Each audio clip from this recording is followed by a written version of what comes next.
Hi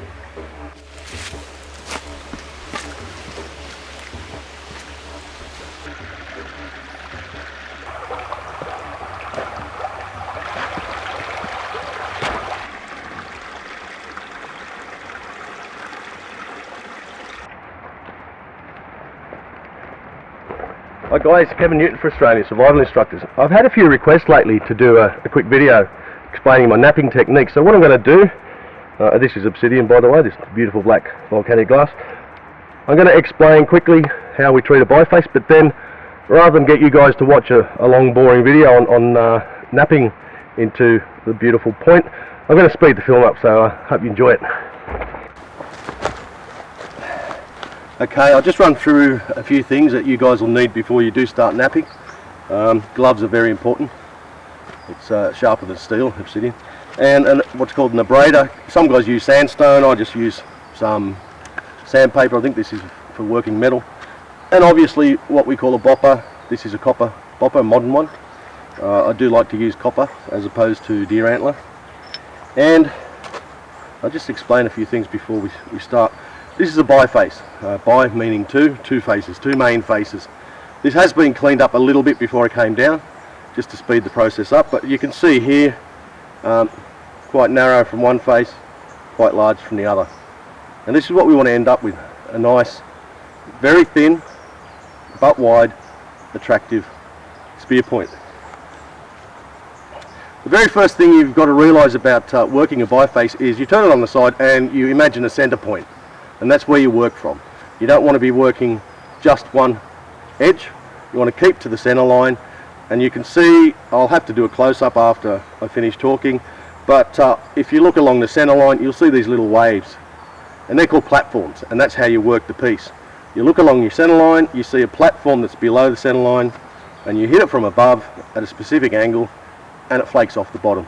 And obviously, depending on which angle you hit it at, you're going to get really thin, flat flakes going all the way across, or if you increase your angle, you can get really short, deep chunks, really. I wouldn't call them flakes. So I hope that explains a little bit. I'm going to set the camera up now to be a close-up on the biface, and that's the speeded up footage you'll see, and hopefully, fingers crossed, we'll end up with a beautiful spear point.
there we go. That's what we end up with.